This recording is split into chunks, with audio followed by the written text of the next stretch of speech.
Now we also have some cryptography used to maintain our communications security. We have something like the public key cryptography. You may also hear this as PKI or asynchronous keys. Now, PKI is the public key infrastructure, and it is a huge infrastructure, or can be a huge infrastructure, on how we disseminate, revoke keys, these public and private keys. That's the asynchronous part. We have public keys, we have private keys, and they have an association. Now, this association is through a certificate authority, a CA, because they're going to be responsible for giving out these certificates that are associated with your public keys. Now, you can encrypt something with somebody's public key. Let's say we're in the same organization, and I want to send you some data, and I want you to be the only one that can read that, to see the message. So what I could do is encrypt that data with your public key. Now, since the public key and private key have that relationship, the only person that can unlock that package is the one that has the corresponding private key. And that should be you, because we don't want our private key being compromised. It's private for a reason. It only belongs to you. It's not public where everybody can see it, but it's private. So only you should be able to unlock that package. Now, we can also have symmetric key encryption. And we've seen this already, we just didn't call it that. We called it a pre-shared key. But that's symmetric encryption. Both sides have the exact same key. It's not like a public and private where they have an association, a relationship, but they're different. Pre-shared keys are identical. So I could encrypt something with a AES key and send it to you. But now somehow I need to get that key to you. So I could call you on the phone, I could send you an email, I could send it snail mail, an instant message, all of which could have risks associated with that, could have vulnerabilities built into that. So whatever's best, but any way you can, you need to get that pre-shared key to the other person so they can unlock the data. Now, a lot of the times what can happen is, because symmetric key encryption and decryption is faster than asymmetric. So if I have large amounts of data that I'm trying to encrypt and send to you, I will use a symmetric key and encrypt that data. And I will send you the data. But now I'm going to take that pre-shared key and encrypt that with your public key. So I'm going to use asymmetric encryption to encrypt the pre-shared key and send it to you. So now you should be the only one with your private key that can unlock the symmetric key that I've encrypted, so you can actually get the data, the original data that I sent. Now that might sound a little convoluted, but that's a pretty secure way of passing data. Because again, somehow I have to get you that key. How am I going to do that? Using asynchronous or asymmetric encryption is a very good way of doing that, the public and private keys. Instead of me sending you an email, which is not secure necessarily, sending you an instant message, which may not be secure. Snail mail could be secure, but somebody could steal it, may not get there, theft, it's very slow, right? Or I could just walk it over to you and whisper it in your ear, I guess. Different ways we could get that information over to you. And then we have digital signatures. I think in Domain 1, I mentioned the word non-repudiation. Non-repudiation means you can't deny doing something. If I digitally sign something, I can't say, well, Billy, I didn't send that email. Well, it says right here that you digitally signed it, Dave. I see that. So you can't say you didn't send it. Because a digital signature is your signature using your private key. You're the only one that's supposed to have your private key. So in that hash of your private key, you digitally sign something, and that goes along with the data. It's very popular to digitally sign your emails when you send them. So not only does that give you non-repudiation, that yes, I did send it, it also lets the other end trust that email a little bit more. Instead of just saying, well, I don't know if that's a fake email or somebody's trying to, if that's a phishing attempt. If it's digitally signed, that should give you a sense of trust. We're like, oh, well, Billy signed that. That's a digital signature. We're probably good to go. Unless his private key got compromised somehow, I would feel pretty good about that. Now, those certificates that I mentioned just a second ago, we can have different ones when it comes to secured communications. We can have client SSL certificates.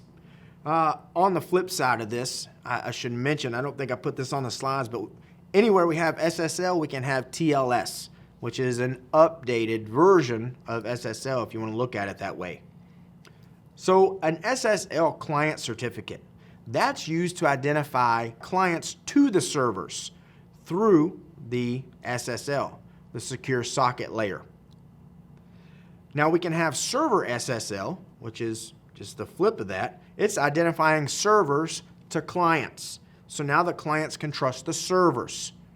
And you can have both, by the way, which is a good idea.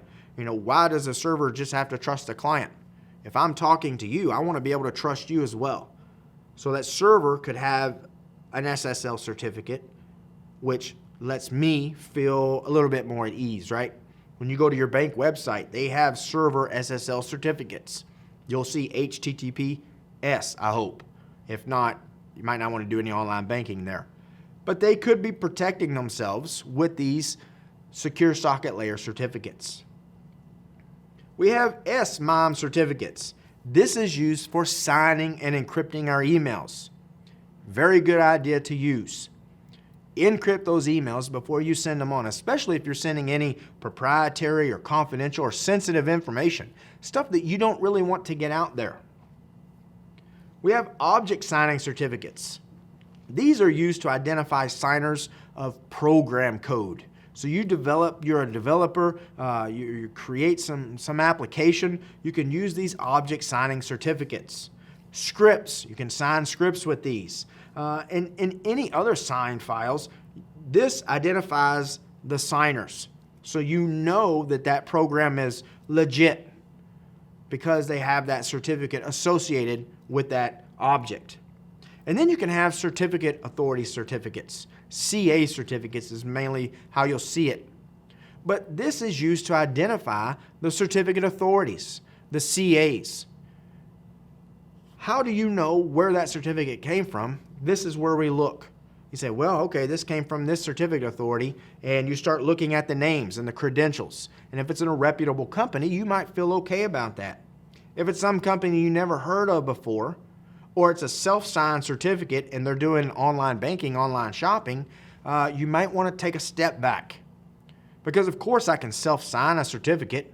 I'm going to trust myself, but that doesn't necessarily mean all your customers are going to trust you. You want to get probably a third party to vouch for you, right? There's tons of companies out there that will, for a fee, you prove you are who you say you are, and they send you the information electronically, and then you will place that in there.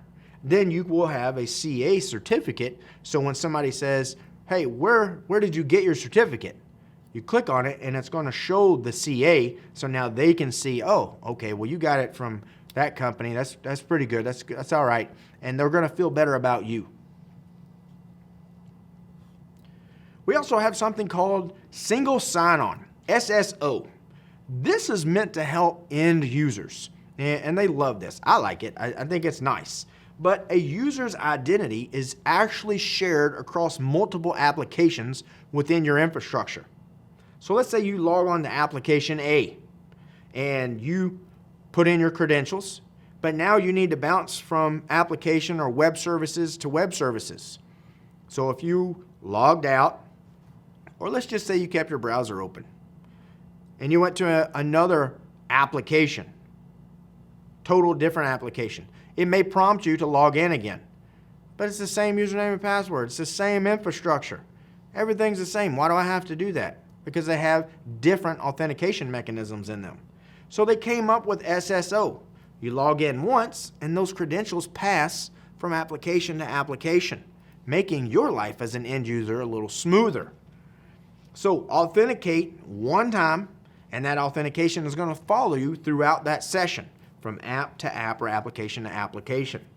Now, there are some pros. I think I've mentioned those, but there are some cons too. Pros could be easier to administrate. That means we only have to change things in one place. If you had half a dozen applications and you had authentication and credentials for each one of your employees, you would have to administrate 6 different authentication mechanisms for every employee. So if you only have to change something once in one place, that makes your administration a little bit easier. It could be easier for your users. That's what it's meant for, right? They sign in one place and they can just go wherever they need to go inside of the infrastructure. We could have timeouts and thresholds across all apps. Again, easier for our administration. So if you log in this app and then you bounce to this app, if you sit there long enough, your session will time out across all apps, not just this one, and you're still logged in here.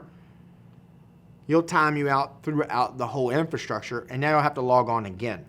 So like if you go to lunch and you forget to log out, it should have a timeout set in there, a threshold of how long you can sit idle. And then once it meets that threshold, then you're automatically going to be kicked out. And we see that all the time. I mean, that's common. If you're doing online shopping or banking or online reservations or anything, it'll be, you have been idle for so long, would you like to stay? And you have to click OK. And if you don't, it's going to say you will be automatically logged out in 2 minutes, 5 minutes, 10 minutes, something like that. The cons of single sign-on, the bad parts, could be hard to implement. All right, it is a little harder than having, say, separate authentication mechanisms because you have to make sure everything works together. It could be expensive. You're going to have some dedicated software, perhaps. You may have to hire consultants or trainers if you don't have the technical skills to implement single sign-on. Could have a single point of failure as well. If I know a corporation uses single sign-on, I may try to DOS that particular service, so now you can't sign on anywhere, right? None of your applications are going to work because I'm trying so hard to attack that one particular system. Another con that I don't have listed there is if you lock yourself out, right? Sometimes we have thresholds of, you can only get your password wrong 3 times before it's disabled for 15 minutes. Or you have to call the help desk to get it re-enabled, or 5 times or whatever. So if I know that as an attacker, I may purposely try to guess your password wrong 5 times, and now I've just locked you out of the system, not just that one application, but for the whole infrastructure. So I just gave you an extended coffee break until it comes unlocked, or you call the help desk and say, I don't know what happened, I got locked out, and they'll reset your password. So the risks, again, single point of failure. All our credentials are in one location.